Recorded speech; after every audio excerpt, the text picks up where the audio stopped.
Welcome to Book Solid. I'm Aaron Plant. This is the show where we talk to real rental operators and industry experts about what actually works.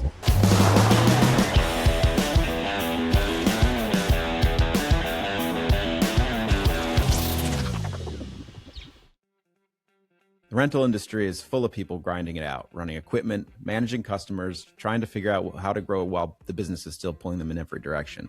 That's who this show is for. Today's guest has been in the industry long enough to see it change more than once. Like many of you, he started with nothing but one piece of equipment and a name. He built a reputation, then a second brand, then a marketing service, then a community of operators he teaches personally. He's seen what works when you're starting from zero. He's seen what starts to break when you try to scale. And he spent 13 plus years figuring out what many rental operators struggle with. That perspective is why he's here. My guest today, as I said, started with a single bounce house. Not a fleet, not a warehouse, one bounce house, spring-forward inflatables, and a willingness to show up and do the work. He built a reputation event by event across South Georgia, and in a few years, bought Jumpin' Jay's Inflatables. Today he runs two separate event rental brands in overlapping territory, Spring-Forward Inflatables and Jumpin' Jay's. He built a marketing service company called KoSocial, runs a community called Bounce House Marketing Skool, where he teaches other operators how to market. If none of that sounds familiar, you most definitely have seen his TikToks at bounce.house.seo. He's successfully scaled his rental businesses, and his marketing philosophy is something most operators have never tried. He doesn't run traditional ads. He doesn't push merch. His belief's simple. He is the brand. Jamie Schluckebier, welcome to Booked Solid. It is so good to be here, Aaron. I appreciate you having me on the podcast. I'm looking forward to talking and helping people today. And you're in the right place. Before we get into the story, I want to make sure people listening have a clear picture of what you built. So walk us through the current state of both businesses, Spring Forward and Jumpin' Jay's. How big are we talking? Fleet size, territory, how they fit together? Give us a lay of the land. So we are in a very rural area in South Georgia. And so we're going to cover about a 50 to 60 mile radius. And we have right around 85 units. We've got a rock wall. I've got a buddy we'll talk about later probably that we partner with a mechanical train, dunk tanks. And so we try to do it all. And just got my son into foam parties about a year ago. So that's something I didn't want to do, but we obviously with the events and all that we're able to kind of cater to and let him as a 17-year-old kind of learn what business is like, what entrepreneurship is like. So yeah, it's been a fun ride. 13 years. It's hard to believe it. It goes by fast, Aaron. Well, put a pin in that foam part. I definitely want to learn more about that. But what does a typical week actually look like running two separate brands in similar markets? Like operationally, who does what? How does that scheduling work, et cetera? Well, so this is going to touch on a big part of burnout of what I see in our industry. You know, when people don't have the booking software and they're all pen and paper and then they double book and they forget a booking, you know, it all runs part of this. This is a business that is easy to get into. You could buy a used, bounce house off of a Facebook marketplace like I did back in the day. But today the operations look a whole lot differently than what it did 13 years ago. 13 years ago, I was a youth pastor. I was making $350 a week. I had two kids, and it was hard to support the family, and I had to do everything myself. So I'm out there delivering all these units, learning the business, learning how to make my first website on GoDaddy. And today, 13 years later, I've got a great shop manager in place. I've got a guy named John who is just absolutely killer at sales. He's actually who I bought Jumpin' Jay's from. And so he's been in the industry for a long time. He's got the gift of gab, got the gift of sales. When it comes to deliveries, there's about 2 weeks out of the year, and that's about the end of May for end of school year events, to where I will be in a truck part-time. And I'm reminded of my age after those 2 weeks are done, and really realize, Aaron, where I'm at in the business now, to where I'm proud to say I truly have a business, and it's a true turnkey business. All the time operators are saying turnkey business for sale, and they come with no employees. Well, that's not a turnkey business. I'm very proud of what I built. And I would say in a normal week with not making content, if I'm doing the silly videos, I would say I probably have about an hour total time, because I've got a great team around me. So that's the difference of where I was 13 years ago to where I am now is, man, of course, ERS, runs all the back end, and all that, and between all the automations and all that good stuff. So it really is cool to see that I've been able to expand into the other business of marketing. We actually started, me and my business partner, back right after COVID had happened. We started the dumpster rental business because we saw DRS. We were like, oh, we can duplicate the same thing, run some Google ads to it. And so, yeah, it's being able to have a true running business will afford you the opportunity to be able to create other businesses, do other fun stuff. The right tools, the right operation strategy, and probably most important, the right people. Absolutely. Spot on. Yep. People are last one on this. Yeah, your business is only as good as the people, that you have running it. Absolutely. Yeah. One last question in this area. Where does the volume come from right now? It's not strategically, but the actual reality, like what's filling your calendar and keeping it booked? Where's that coming from, on a week-to-week basis? How far ahead are people scheduling events, et cetera? Wow. So I actually did a video about this literally this morning.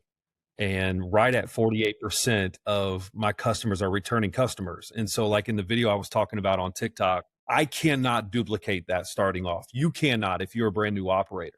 And so I speak to a lot of new operators and they're always like, oh, I want to be doing more than what I'm doing. And they look at somebody like me or someone like these other guys in the industry who have been in here for a long time. And they're like, why doesn't it happen to me like it's happening to them? And I'm like, well, I've got 13-year head start on you, so that 48%. And then another, I think it was 12% was referrals. So repeat customers and referrals was 60% of my business. Now, these are 2025 numbers. And then, of course, I think Google Ads was right around 20 or 22%. Facebook was around 10. And then our sales guy, John, who I referred to, was right around 6%. So those are the rough numbers, So we've never stopped running Google Ads. We've never stopped, of course, posting on social media. It all works together. So many times, I'm going to get on my soapbox if I'm not careful, Aaron, but too many times I see people who will just be in Facebook Marketplace and they got a pen and paper. Or if they're super tech savvy, they've got a Google Calendar and they just don't know what they're missing. I'll never forget the time about 8 years ago when I signed up with ERS. By the way, it's a learning curve.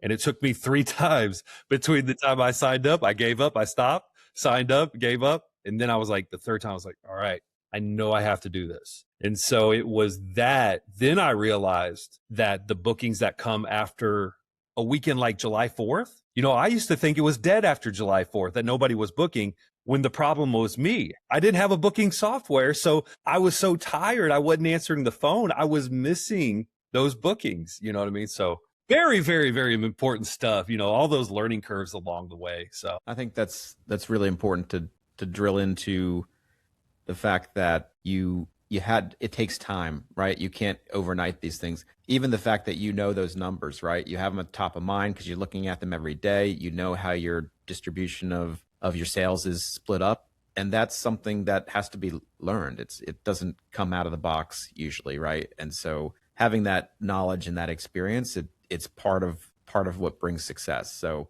if you're out there and you're just getting started, build those things in early. Start to look at those numbers. Think about it as a business and not as a side hustle or something that you're just trying to do, because if and when it becomes that, you'll need all those skills. Absolutely. Yeah. If you're not doing that now, you're missing out. Same thing with something like Go High Level on top of ERS. It's such a vital thing because ERS does emails, but when you have Go a High Level that will text, people are a lot more apt to open that text message up before they are an email. So your reviews are going to go up, your abandoned carts are going to go down. So all of that added software it's just a vital part of the business that really you just don't realize how good it is until you see it in action, 6 months or a year later, and they're like, oh, now I get it. Now I've kind of jumped that learning curve. Yeah, exactly.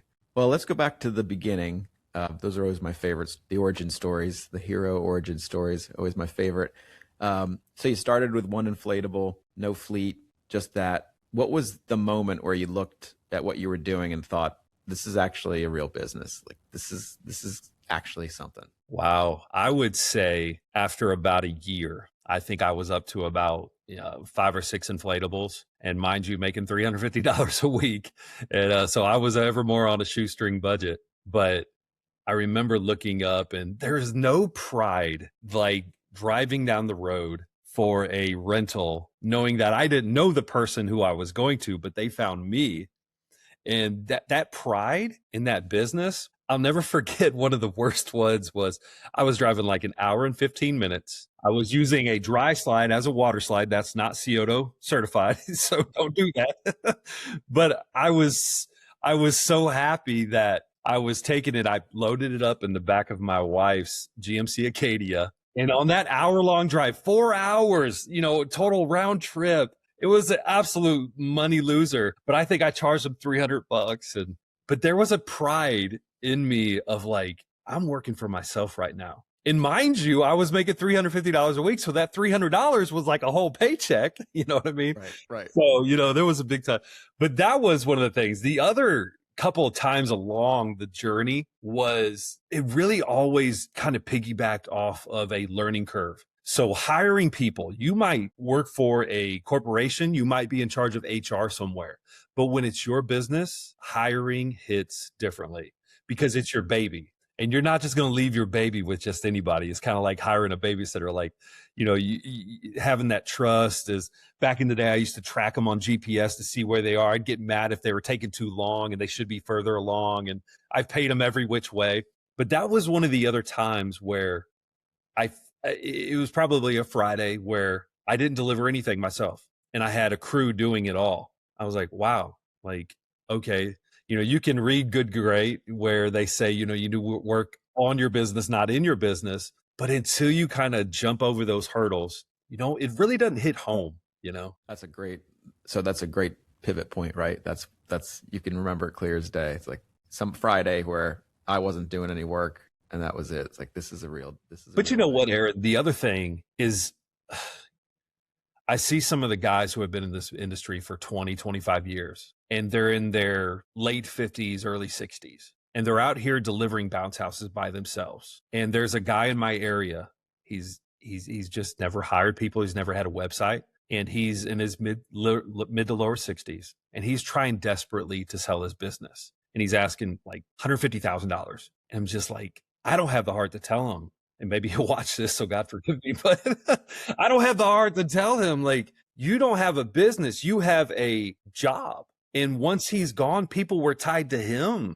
He's got no presence on Google. So that's the biggest thing that people in this industry need to learn is the long-term sustainable thing. That's why there's such a high burnout. But the sustainable model in this business, you have to price your stuff accordingly to where you can hire help, or else you're going to burn out, so. It's one of the big learning curves, Yeah. Well, the opposite of burning out is acquiring another business. So walk us through that story, how you came upon Jumpin' Jays. So Jumpin' Jays with John. John is actually working with me now, and he's answering the phones. He's retired military, and he's about my age also, and he's been in the business, started with a rock wall. And we were always close competitors. We would talk, we would help each other out, we'd refer each other, and we were two of the legitimate ones. And so he was always telling me, he was always like, you need to get ERS. You need to get ERS. Well, about 9 years ago, we sat down at Starbucks and he said, we were talking about me and my business partner buying him out. And it just didn't feel right, at the time. So about almost 4 years ago, we were talking one day, he just jokingly said, you should just buy me out. And I was looking to expand. And so we ended up doing it. 40 inflatables, rock wall, multiple trucks, trailers, of course, the ERS website, and of course, his customer base. Now, what I found from that is we made a big deal on Facebook about it. I wouldn't do that again looking back, because that was 100% my ego. Is we wanted to announce, hey, we've just acquired Jumpin' Jays, when really, Aaron, nobody cares. You know what I mean? But I will tell you this, the people who care are the loyal, faithful customers to Jumpin' Jays, because some of them had personal ties to the previous owner, John. And so when they found out that he's no longer doing it, well, that was their tie. But I will tell you this, the biggest thing that I based my reason off of buying his business was the Google real estate. Is he was always my top competitor. If it wasn't me at number one, it'd be him at number one.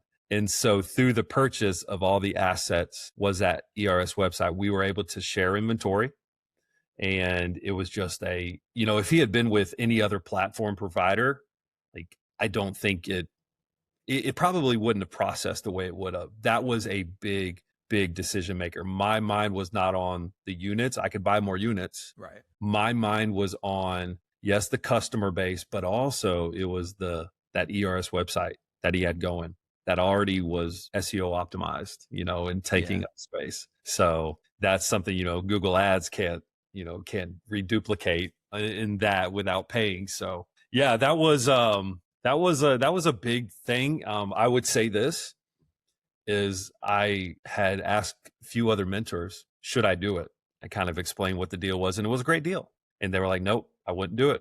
But my ego wouldn't listen. And so it's not that it wasn't profitable. It was just a lot more stress, So if I would do it again, I probably wouldn't do it again. Okay. I probably would just try to acquire his website, because this industry, this business is, it's these assets, these inflatables, they wear out. And so when you're still paying on that debt, we financed it for 4 years. Well, that hits you different when you're sleeping at night, especially in January, especially in February, Yeah. Well, that's great insight. Well, and you got to maintain a relationship with John, right? Who's still you work with every day. So like you said back in the he came back on with us about 1.5 years ago. And he's just got the gift of sales, and he's a vital component to the team. So awesome. Yeah. Well, at some point, you got the rental businesses running, you've got the reputation, and you go in a direction that, I don't know, most operators don't necessarily go. And that's to start kind of shifting the gears towards the marketing side, the content, the school, the services. Where did that come from? How'd you go from, focusing not in the business anymore, but on the rental businesses, to actually expanding out and to teaching other people how to do marketing? I think one of my joys is I love creating businesses, and I'm usually good for about 3 to 5 years until I will get quote unquote bored. And so I've realized that. And then it's like the dumpster is like, okay, let's get an employee to run it. Same thing like the bounce houses. And so the marketing just fell naturally into that. I really enjoy helping people, and I'm able to help people through also, everything I've learned through SEO and Google Ads, and to be able to give an affordable package was always my goal. When it came to the content with Spring Forward, I've had people ask me like, what made me start doing that? Well, I love to laugh. I'll sit here and even as I'm talking to my kids or my wife, and just a crazy idea will come up. I'm like, I can relate that to Bounce House. Is like a sad country song about a unicorn bounce house that does not rent out. And so the thing that really pushed me with kind of creating more of that around that branding was also the marketing. Is there's a lot of people, I don't know if you ever noticed, Aaron, in the Facebook groups that are experts, but they don't show you what they can do or what they've done. And so in my mind, I was like, if I'm going to say that I'm doing marketing, I was like, well, let me show people how I can market my own business. Let me show people how I can get views and bring customers in. And it really has been a fun ride. When I was able to meet so many people at IAPA last year, and it's just it's been fun. It's been a whole nother learning process, and but yeah, that's been kind of the journey to lead me into the marketing side of things, of a mixture of helping people, a mixture of laughter, really hopefully showing my true personality. It's always easier when it's you, right? When you're being yourself. It's easier, and people can love it or hate it, but at least you're Aaron, I see people who will start the TikTok journey, or Facebook journey, and they want to be a quote recognized person, an expert. And if I'll tell you this, man, if you don't have the heart to go into it with a different mindset other than that, you're going to burn out. Like, you might last for a month, you might last for 3 months, but the posting is going to get redundant if you don't have an ulterior motive. So mine was helping people. I went into TikTok and I told myself, I'm going to post for 1 year, even if I only get 50,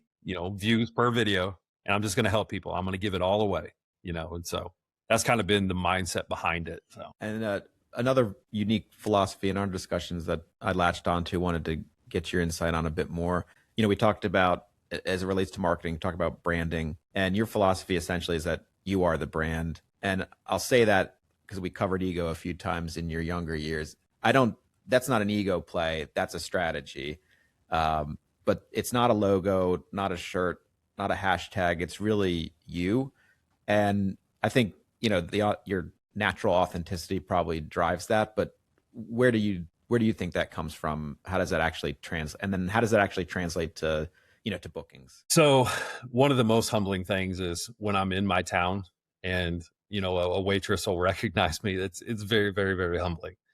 But hopefully I've made them laugh, and I know I'm going to have to tip really good. So, but, it really came down to me with the videos on Spring Forward of just saying like, I'm doing marketing, let me be different. And I felt like I was stepping into something where nobody really was doing what I was doing. And I love to see, I've seen people do it. They're getting more funny, and it's not because of me, but I'm seeing more people step out and branch out into that, which I love because they're showing their personality. Like we can do AI videos, anybody can do that, but when it's really true, your authenticity, that's where it's really going to make you stand apart. So I would really highly suggest to people of don't get on there and just sell. Like you got to get on there and don't say, this is my 18-foot pink water slide. It's got a hose up top. We're going to deliver it clean. And I don't know why I'm getting a country accent here, Aaron,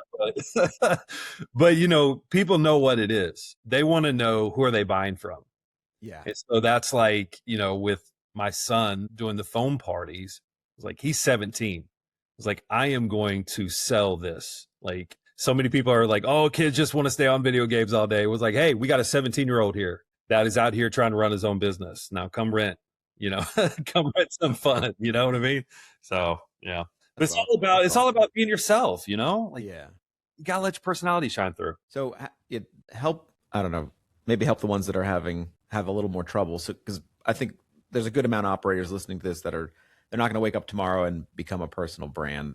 They don't have, a decade of content behind them. They're running a truck, answering calls. They got maybe 2 hours a week to put towards marketing. What do those operators actually need to have in place, whether they do it themselves or pay someone else to do it? What are the fundamentals that don't go away regardless of how you get it done? Great question. Especially when it comes to social media, is nothing's bad.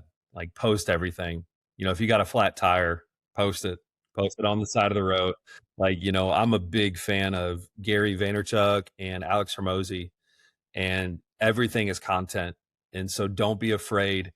Now, let me tell you a couple of things that I dealt with when I first started posting, and I had preached in front of many teenagers, probably the roughest crowd for many, many years. But I dealt with two main things. Number one was imposter syndrome. I'm like, well, what are people going to think, like, when I'm out here doing these videos? And then the other thing was like, what are my friends going to think? What are, my family going to think? And just full transparency, I still get right now, like, people will, friends and family will like, oh, Mr. TikTok, and I'm over it. But I'll tell you this, Eric, it lasted for about 3 months. And I know it's silly for me to say this out loud, but I think most people deal with this of what are people going to think? And I'm just going to remind you, just like a lot of much better influencers on social media, when they say like, those people aren't going to pay your bills. Those people are probably the ones sitting doom scrolling on social media, and they'll never do anything. So don't let the opinion of someone like that ever influence what you do or what you don't do. Because at the end of the day, this is kind of how I live my life. When I'm in the nursing home, if I make it to be that age, I don't want to ever look back with regrets or questions of, what if I did this? What if I wish I'd tried that? Whenever I question that, that's when it's like, okay, I'm going to go do it. Yeah, I'm going to go do it now, So, yeah. But yeah, definitely post consistently everything you can. One thing I'm a big fan of is what I call caption only content. Social media, you need to be social. Don't spam your customers all the time with all your, hey, we got this slide rented or available this weekend. Like, yeah, do that. But also, get in there, go into ChatGPT, have it create you engaging content, stuff like, all right, guys, let's settle the debate. Is it cake or cupcakes? That type of stuff right there. All right, we're going after parents, backyard parties, that kind of content right there. You'll get people that'll go and interact with it. Or put the year that your beautiful daughter was born, and people will go in there, and we can almost manipulate social media through that. That way, when we do have that unicorn bounce house that never gets rented and it comes available, Facebook is seen like, okay, spring forward, the people engage with that. Let's push this content out to a little bit more people. So you're going to get better engagement, that is a great tip. And I can see the difference, right, between the, I don't know, 100 versions of the same thing and doing just a simple question. And it's one of those things. I agree. I think imposter syndrome runs pretty high in most people. That not everyone's willing to admit it, but and I guess my tragedy is I just assume everyone knows what I know, and so I have nothing new to offer, right? Well, everybody knows that because I know it. Everybody must know it. And actually, for any of us, we all have unique experiences that other people don't have, and you can't share them if you keep them in your head all the time. So appreciate you doing that. And this whole thing is part of that same process to get that information out in the open, and with candor and respect to the industry. So you know what, Aaron, I 100% believe in the law of abundance. Is my main shop manager is 28 years old. Him and his fiance came into some money from her father passing away, and I was like, we need to create you a business. And he's somebody like I know very well. I've known him for a long time. Good young man. And so we were like, okay, what business should we open you up? I'll do the marketing. I won't charge anything. And because, he's not going to be delivering inflatables all of his life. And so we finally decided before IAPA of last year, I was like, why don't we open you up a bounce house? And some people would look at me and they'd be like, Jamie, you're cutting your own throat. And you know what I mean? I believe in the law of abundance. There's enough to go around for everybody. And when you help other people get what they want, you will get what you want. It's what I've literally, I don't know, about 2 years ago, I said, I'm going to start living my life by this mantra. I'm going to help as many people as I can. And that's where it's been. Aaron, I know you're going to find this hard to believe, but when I was 38, there was a local newspaper and they were voting for the top 10 under 40. And we're in a small town. There's not that many people. But I wanted to be so bad. I wanted that recognition. And nobody knew me. I wasn't anything. I'm still not anything. But I messaged 5 of my friends because you had to have 5 referrals. And I sent them all a template of what to put and what to post. And so I wanted that recognition so bad that I sent them all the same script. And when I look back on it now, I'm like, okay, obviously it's silly. I can laugh about it now, but I've really found that if you will help people get to their dreams or get to their goals, like it'll all work itself out. You know what I mean? Yeah. People higher than me that have done more than me, hopefully will help me out. And I can 100% say, like in the past year, it's just been absolutely phenomenal. So when it comes to people helping their competitors in the same town, guys, there's enough business. Now, if you have somebody unethical, yeah, absolutely draw the line. That's a different story for a different day. Most people in this industry are good people. They're trying to make $1. And so if they have, if they're short a blower, give them a blower. You know what I mean? Like it'll come back around. Yeah.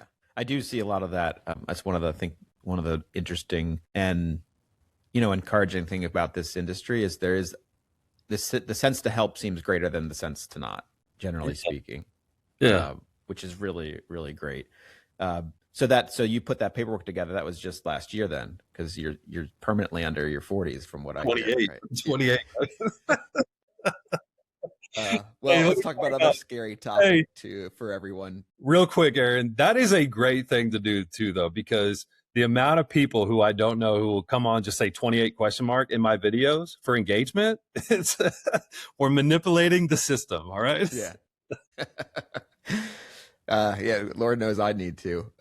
Anything I can get to grab an extra day back, I'm going to go for. I wanted to talk about change, not just in your business, but across the industry. The way customers search, the way they decide, the way they book, the tools, what worked 5 years ago that doesn't work now. What's your view coming in, 13 years ago versus today? How have the things, if you had to pick 2 or 3 things that really have changed, not in how you've done it, but in how either the customers respond, like the Amazon syndrome where everyone wants everything right away, to the tooling like, leveraging social media and AI, et cetera? Loaded question. Yeah. So where my mind first goes to is the current issue with where we're at when people are on Facebook and someone will go into a mom's group and say, hey, looking for a recommendation of a local, a waterside company.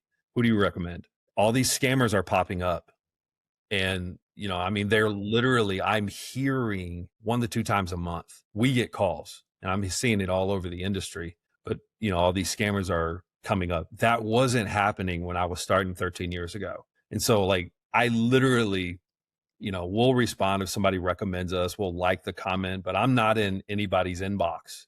My thing I'm trying to do with Spring Forward, I'm trying to educate the public of the most dangerous place that you can book a bounce house right now is on Facebook Marketplace or in these private Facebook groups. Because what you think is a innocent question is these scammers, they should be in technology because they have all this AI that automatically, finds out when it's searched, and they go in and they comment that, their own fake business, and then they're taking hundreds of dollars, from these customers. So that's one big thing. That's a good thing for the way I would say the operators who have the websites and the booking software. It's a great thing for me because I'm not advertising in those places anyway. I'm not creeping in somebody's inbox trying to get a customer. I don't have to do that. So I'm trying my best to promote it the opposite way of, hey, that's a dangerous place. And obviously I can't educate the whole public, but we're going to do our best. The other thing with AI is it's super interesting. Right now is Google is with the AI search with where we're with Claude Cowork, Claude Code. It's just mind blowing the tasks that we can automate once we teach it the skill. And so, with what I'm doing in my business is with SEO is, I'll give the secret out here for anybody who doesn't know what Claude Cowork is you need to go look. Now, there is a learning curve. You have to teach it. All right. So there's some skills you can download, but still at the end of the day, AI is almost there, but still, you still have to have a little bit of a learning curve. But I have it daily task going into my Google Search Console and going into my website. Where are my 404s? Where are my redirects at? What schema? All the FAQs Google has, basically disbanded now. You know what I mean? So Right. What does that mean now with everything else? So do we need to have a brand book for AI?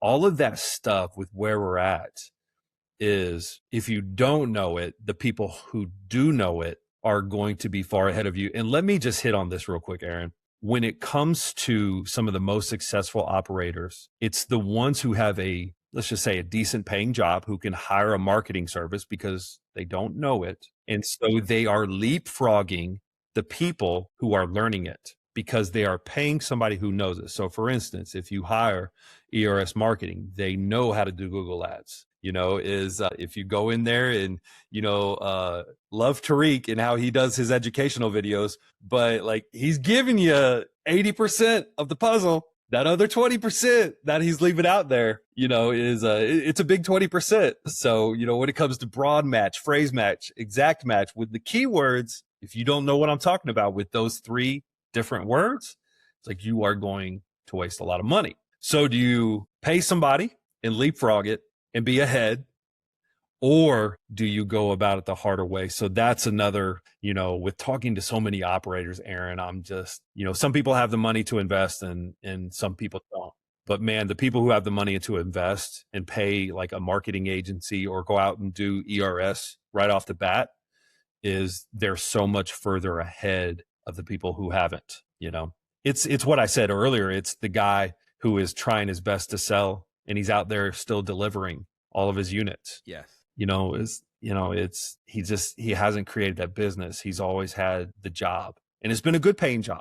Yep. But yeah, it's a fun time to be alive with where we're at with AI, to say the least. It was like me and you were talking is, an employee is going to be able to 10x, 20x what they're doing, so it's not like AI is going to replace somebody necessarily. It's going to be, we're going to be able to, 5x, 10x our output. So very, very fun place. Very fun, exciting time to be alive. It is. And yeah, I'd encourage everyone to go check out Claude Cowork Code.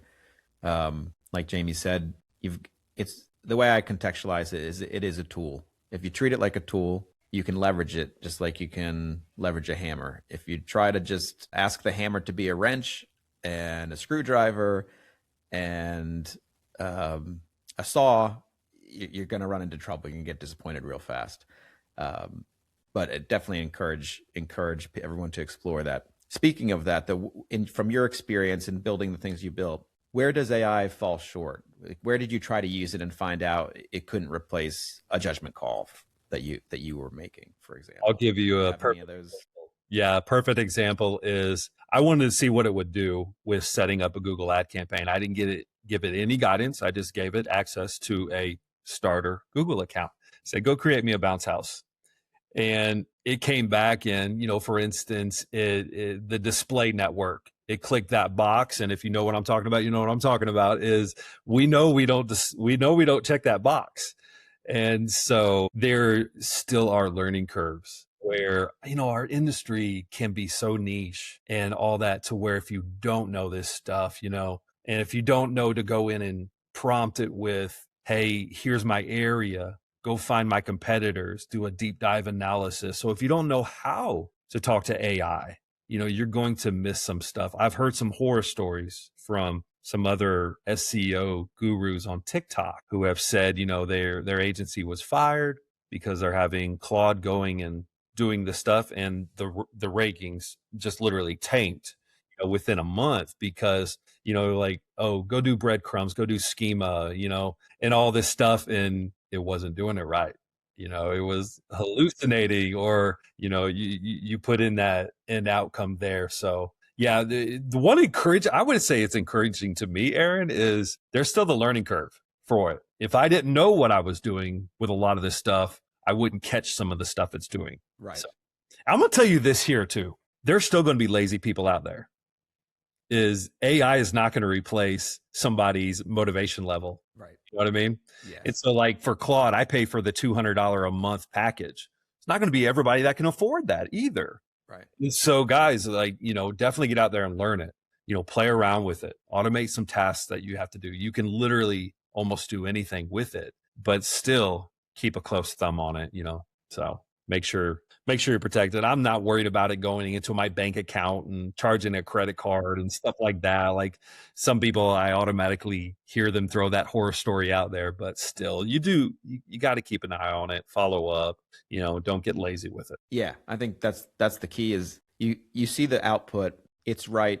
Even if it's right 8 out of 10 times, 9 out of 10 times, it's a recipe for laziness. You stop looking at it, tracking it, coaching it, and it'll turn on you. And I don't mean in a Terminator way. I just mean whatever you were designing it to do, it will fail because it's just like any other tool. You need to maintain it, and that maintenance. I laugh at it sometimes with specifically some of the tasks that I have it set up to do. It'll come back with the report and it'll say, all right, Jamie, I did 30% of it. I'm having a lot of clicks. So I'm just going to hand it off to you. And I'll talk to him like I would never talk to anybody. I'll be like, no, you go do the work.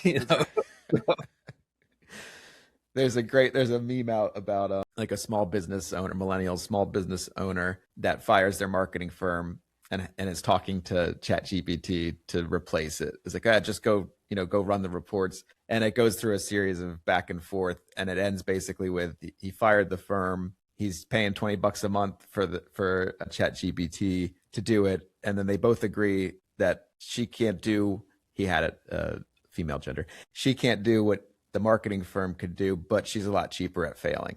And that was the end. It is like there is a moral. There's a moral in that TikTok. Well, let's switch gears a bit. Tell me about the Bounce House Marketing School. You gave a little overview, but what do you cover? How does it work? Who's it for? Who could benefit from it? So the school is skool.com. It's a platform by Alex Hormozy. There's stuff from pickleball to just every kind of different things. There's other Bounce House operators on there.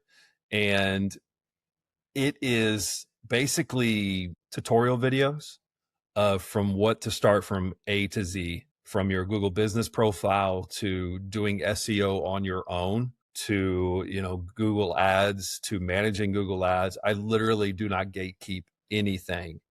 And it's $20 a month.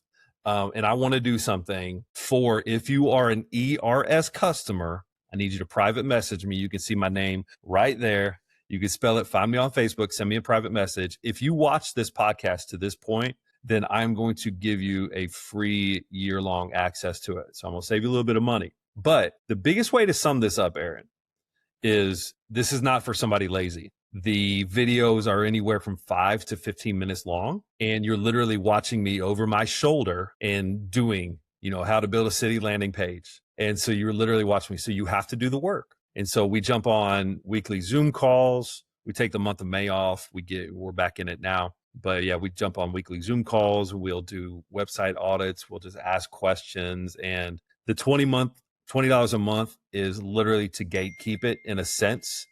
And it's literally to just make it a little bit of skin in the game.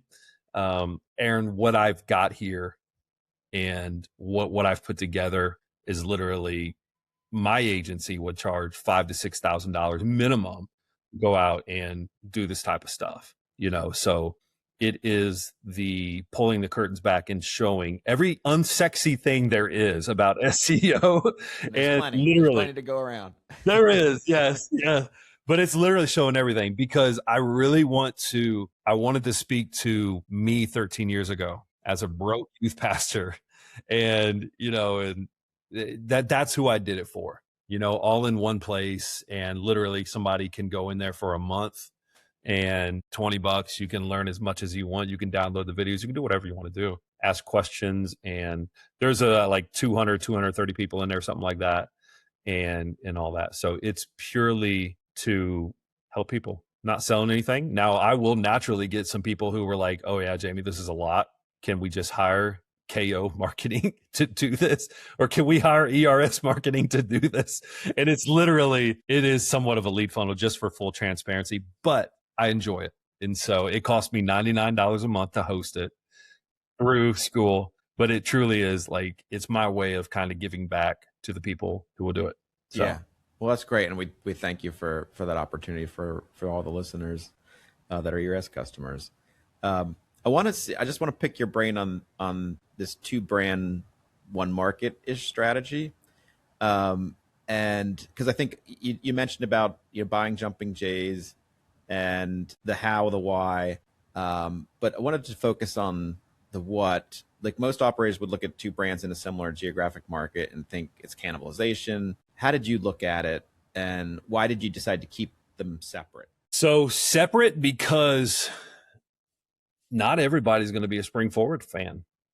One of the other big caveats with Jumpin' Jays is they had a ton of school and church bookings. And so their average ticket price was about $200 more than what mine was at Spring Forward at the time. And so it all comes down to Google. It all comes down to the real estate. And so, I know there's a lot of operators with multiple brands, and that's something when you have done everything you can do in this industry, you got your Google ads maxed out, you've done your SEO, is I would 100% open up a second brand, and I would share it with ERS on the inventory on the back end. That way it's no confusion. My drivers see everything on the back end through the driver app.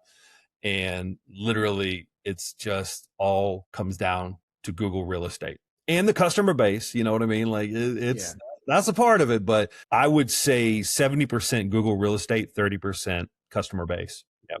Is why the 2 brands now. So, but yeah, if you're starting up a new brand and this is where somebody has time in, let's say September, October, and they're like, what can I do for next year? I will start a second brand. Is it going to cost you money? Absolutely. You know what I mean? Like you have to pay ERS for that second brand, but it's the marketing. It's the taping up the space. It's the doing the SEO on it. And so when you open up any search in most of my area, number 1 is going to be Spring Forward or number 1 is going to be Jumpin' Jays and vice versa. So that helps my Google business profile because of the strength of the website, the amount of visitors they get. And all that. Now, I will tell you this, with Google Ads, I only run them on Spring Forward. I don't run them on Jumpin' Jays. I don't want to compete against myself. on Google Ads. So Okay. that's one of the little secrets there. Yeah. Right. But you know, All right, let's head to foam parties because I've been thinking about these foam parties for the last few days since we first talked about them. When we were chatting earlier, you brought this up, and what stuck with me that I wanted to dive into more here was the difference in approach that you have to take with this rental opportunity. So you've been exploring this as a revenue stream, and the reason I want to dig into it is that you described it as fundamentally different from standard inflatable rentals. The booking model is different. The customer education is a requirement, not a nice to have. It sounds like the logistics are more technical. Start with the basics. Like, what makes the foam party different, and what made you see it as an opportunity? I would say when it comes to the difference, it is just, I know it's been out there for 20 years, but it's something that the public just doesn't know a ton about. It's not a overly popular idea, especially in my area. Now, some other areas are better. Houston, Texas, Dallas, Texas, they're popular with foam. Miami, Florida is popular with foam. Like, it's well known in some of those areas. There's a ton of Google searches. But yeah, it's the education standpoint. People need to talk about it. When it comes to a bounce house, people know what they're getting. Like, hey, I like that color. I like that theme. Here's the price. Here's what it is for this amount of hours. Let me go ahead and book it. What I'm seeing with foam is it's all about education. And so there's a lot more questions. It's kind of like booking maybe a rock wall or a train. Well, how many operators does it come with? How long do I get it? When do you arrive? Is foam safe? There's a lot of questions along that point. And so when it comes up to, I was telling Paul with Foam Daddy this, it was like, I thought foam was a fad. I got into, have you ever heard of knocker balls, Aaron? You get in them, you run at each other. Yeah, okay.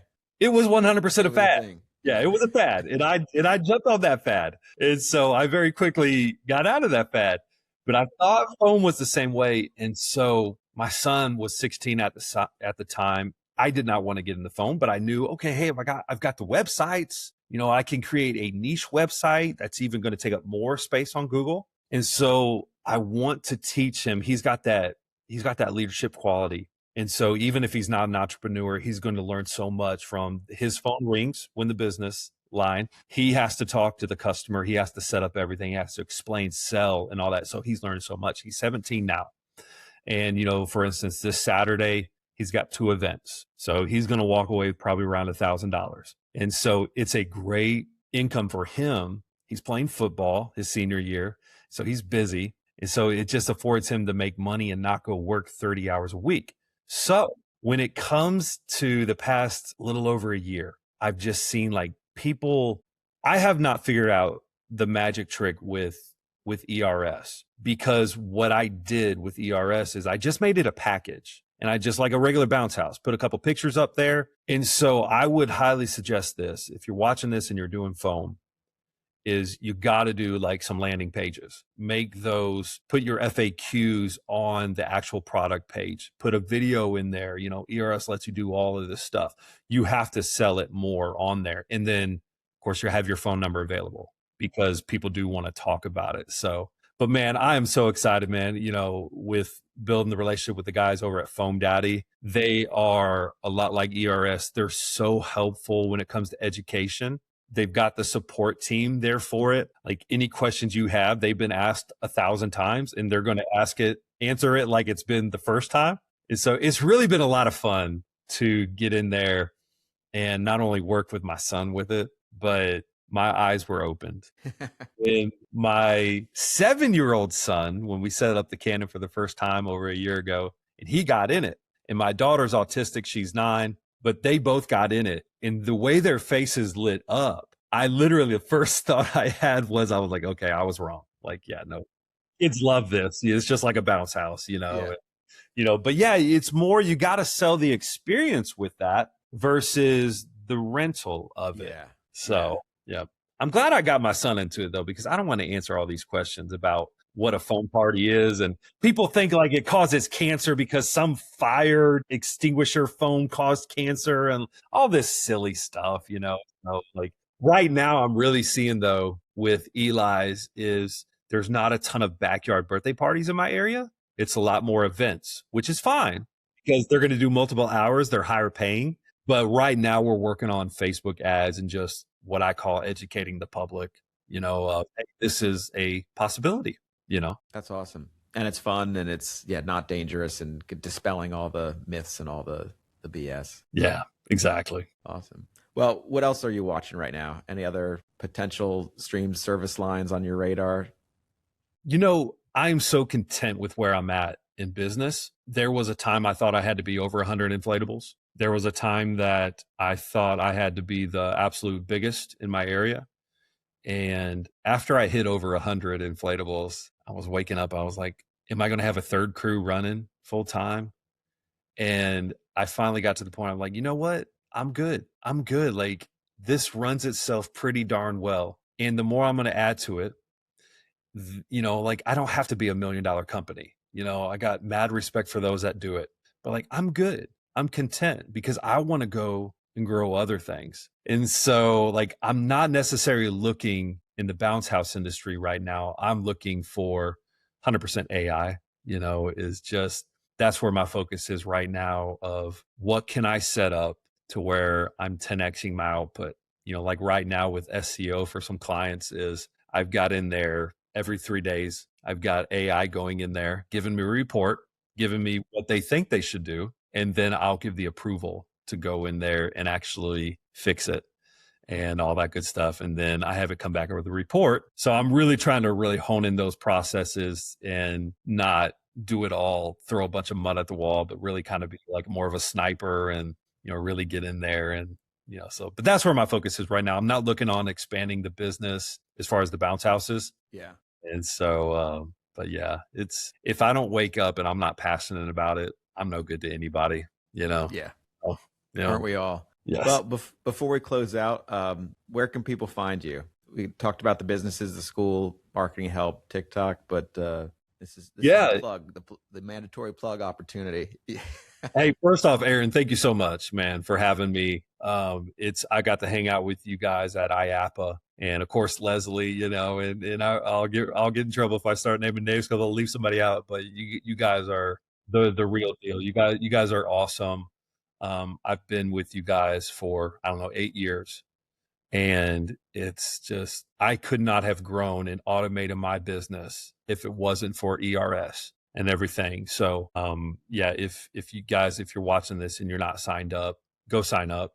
There's going to be a learning curve, but put in the time. It's not hard. You just have to put in a little bit of time. Okay. Learn it. And you're going to be so thankful. But as far as finding me, KoSocial software at gmail.com.